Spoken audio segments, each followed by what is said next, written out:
What's going on, everyone? Septic here. It's finally 2022 and the 20th anniversary is fast approaching. Last year we got absolutely no news of Kingdom Hearts stuff because the series was going to go on break when it comes to news. However, we did get some new stuff. In particular, we got new stuff for Kingdom Hearts Union Cross, more specifically the finale of the series, where we got to see what happened at the end of the game, how Ephemer is pretty much the founder of Scala ad Caelum, and many other things. And of course, one of the biggest things, and while it's not Kingdom Hearts related, we got Sora and Smash, which honestly I might as well just put as part of Kingdom Hearts' celebration. It is absolutely huge to see Sora in this game, absolutely beautiful. But we're going to start off with the stuff that has already been confirmed that we're getting this year, and then we're going to be going on more to the speculation side of things. So let's start off with the first thing that we're going to be doing with this 20th anniversary, and that is, of course, we're going to be getting these cloud versions of Kingdom Hearts games on the Switch, and if you ask me, it is not a great start. From what we've seen with the cloud gameplay, it is absolutely atrocious, and I believe people, even with great internet, are having issues connecting to the cloud service of the game. I think it's cool to see that Kingdom Hearts is making its way to the Switch. I just wish it was in cloud versions, especially Kingdom Hearts 1.5 and 2.5. I see no excuses to make those games cloud. Like, why? It's pretty much the definition of lazy for those two. I can kind of give it a pass for 2.8 because of Kingdom Hearts Key back cover and 0.2 using the newer engine, and Kingdom Hearts 3 because that's a massively different story. But why for 1.5 and 2.5? These are PS2 games that were remastered for the PS3. Weaker systems than the Switch. There should be no excuse for why these games are running so poorly. But whatever. So far the 20th anniversary celebration for this year is starting off pretty weak with the cloud versions, and honestly I just hope they fix them, I guess, for those that really like cloud, but I just hope that we get physical versions coming to the Switch at some point in the future. The next thing that's kind of confirmed for us is that we're finally going to be getting the finale of Kingdom Hearts Dark Road. The finale for Dark Road was supposed to be last year. I believe it was delayed until December, but that ended up not coming at all. That pretty much got delayed, and we're still waiting on what exactly, how exactly Dark Road will be ending. It's been a while since I kept up with the story, so I don't even remember what exactly happened. From what I can remember at the top of my head, I do remember the ending of the latest update being that Xehanort was like stuck in Wonderland. Like he was like pretty much in a similar case of Alice, where he was like in the Queen's court, and Xehanort saw like a darkness next to the Queen of Hearts. So it has been a while since I've last seen the story update, so I definitely needed to like kind of take my time to actually like look into it a bit more. So we're just kind of like just waiting to see what exactly will happen with Dark Road. As we know, Union Cross is completely done, and the only thing you can do when you download the app is view the cutscenes of Union Cross and Dark Road. So there's no story progression anymore. You're kind of just there to just watch. So I'm actually anticipating to see how Dark Road ends, because this is the end of, you know, this little Xehanort prequel that they're doing. So I want to see how this is going to end, because let's be real here, they're probably going to try to find a way to connect a lot of the stuff that's going on here into the future Kingdom Hearts games. I'm not saying Xehanort will return, because I honestly don't want him to return unless it's like a flashback. But if anything, it's really like with the characters that were like introduced and all that stuff. Well, not the others, because those other characters that we saw on screen are kind of dead. But there is a hidden character that we don't know about that like was on a secret mission, so we don't know their status, so we just kind of have to wait and see about that. Another confirmed thing for the series is that the anniversary event, there will be a live event in Tokyo on April 10th of 2022.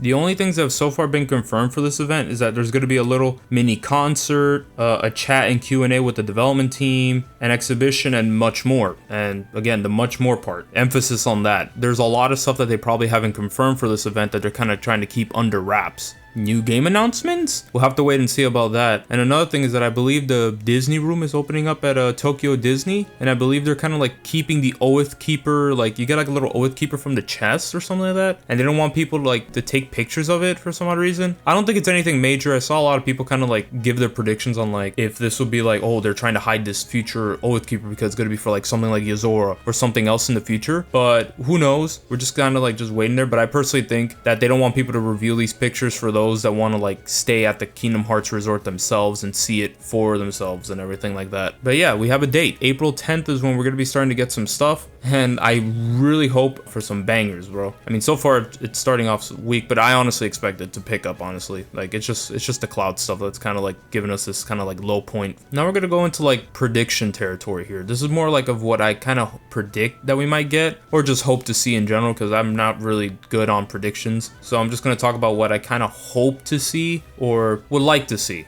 Let's get the major one out of the way. Kingdom Hearts 4. Now, there's the possibility that this will actually happen. I don't know how many other side titles we're going to be getting before we actually get Kingdom Hearts 4. We did have Melody of Memory beforehand, so I don't know if we're going to be getting another one, then Kingdom Hearts 4, or Melody of Memory was the one in between 3 and 4. So there's the possibility that we get Kingdom Hearts 4, and from what we see with the end of Kingdom Hearts 3, as we know, Sora is stuck in Quadratum, and he had a little fight with Yozora. Now, I'm not too sure which is the canon one. I'm going to assume that Sora beating Yozora was the canon ending, so I'm going to go with that one. So right now, Sora's just stuck in the final world, and at some point, he's going to find his way into Quadratum. If Kingdom Hearts 4 is the next game, then I believe the prologue for the game will be in Quadratum, where we'll maybe play as both Sora and Riku, maybe. Because we do know that Riku will be going to Quadratum, and he'll specifically be, from what the secret ending showed us, he'll specifically be in the Shinjuku section, while Sora is in the Shibuya area. So it might be the paralogue, and it ends with Sora escaping, and then we get into the main game. Which I wouldn't mind, honestly, because I think that would be pretty cool. However, I feel like it'd be a little bit too short to kind of like look through Quadratum, unless they want to do it like on a similar length as Roxas's little prologue that they had, where it was like this 2-hour long prologue, 2 to 3 hour long prologue, where you just pretty much play as Roxas and get to know him and the characters there. But I feel like we can go bigger. Another thing I kind of hope for is this Kingdom Hearts side game where pretty much just focused on Quadratum. The whole game takes place in Quadratum, and it's pretty much you're switching between Sora and Riku going through the game. I think this would be pretty cool. It would allow us to kind of see what Quadratum has to hold, and it would just be like a nice way to kind of flesh out other characters. Since Yozora is from Quadratum, we'll probably see him there as well, and maybe some other stuff like, hey, you know, I'm just saying, I know Nomura said that it isn't connected, but if I see some The World Ends With You characters, I think I'd probably pop off, bro. I'm real you. And of course, the other one is a Yozora spin-off game. I think a lot of people have been wanting to see more of Yozora and, you know, his abilities. You know, I wouldn't mind seeing a Yozora game, kind of learn about his backstory, because of course, just like most of these secret bosses, we know nothing of Yozora. We know a little bit more about him than I think other past secret bosses, but even then it's like we don't know much. He's just there, and apparently like the way he looks is not how he actually looks like. So we're kind of just in this waiting mode and all that stuff. But I would like to learn more about Yozora, so if they end up actually making a spin-off like title with Yozora, I think it would be pretty cool. So given how we're going to be getting Kingdom Hearts news on April 10th, I'm going to go on and say that that's probably where we'll probably get like a title drop or something, or like a tease for the next Kingdom Hearts project, or maybe a full blown out reveal trailer. The month of April is a pretty good bet as well, given how they're doing all the celebrations. But if they don't want to do it there, of course the next one will probably be around June, but there is the whole possibility that E3 as a whole got canceled.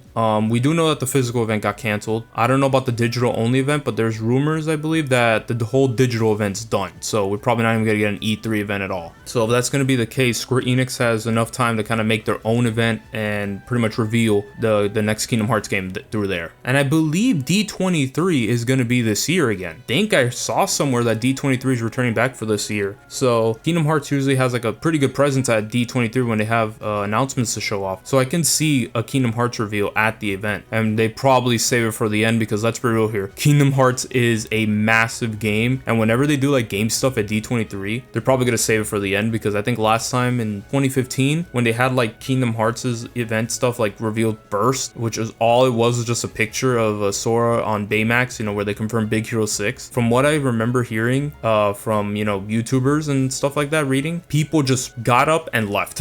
That's what I believe I heard it from HMK. That's what he said. Literally, people just got up and left the event after the Kingdom Hearts reveal was done. Not everyone, of course, but I believe he said like over half of the people like just got up and left. So if there's Kingdom Hearts related thing at D23, we'll probably see it at the end. But if you ask me a side title I honestly would like to see, which I don't think it will happen, But I would like to see what exactly are the Birth by Sleep trio going to be doing, because we do see them going to, like, I think it's the Realm of Darkness to try to find Sora. But I would like to see like a little side game where, you know, they go around trying to find Sora and, you know, their own little adventure, and they probably stumble across something big. The same applies to the Days trio. I would honestly like to see what they're going to be doing, because I think Roxas and Xion are getting their memories analyzed so they can kind of like see if they can find Sora. But I would like to also see them go on their own adventure again at some point. I just want an excuse to play as Roxas. I love the guy. But of course, I'm just really excited to see where exactly this series is going to be going. I want to see what Xigbar is going to be doing now that we know that he's Lushu. I want to see what Lushu's plans are going to be. And of course, the major one, I want to know who the Master of Masters is, and I want to know his full plans. Because I feel like there's more to it than meets the eye in terms of his plans. Like, he's basically saying what he wants to do, but I feel like there's more to it. I really just want to see the Master of Masters without his hood on, bro. Like, I just want to see the Master of Masters in general, period. Like, that guy's great. Ray Chase does a great job with the character. But there's a lot of possibilities for where the Kingdom Hearts series can go from after Melody of Memory. And we're just kind of like, just strapped on this wacky ride that Nomura has pretty much put us on. But honestly, what do you guys want to see from the future of Kingdom Hearts? Let me know in the comment section down below. If you're new to the channel, please consider subscribing. I'm on a personal goal of mine to reach 200 subs by the end of the year. It probably won't happen, but let's see if we can even reach that number. So if you liked what you saw, please consider subscribing. Also, leave a like if you really enjoyed the video. But anyways, thank you for watching. You have yourselves a fantastic day or night whenever you're watching this, and take care.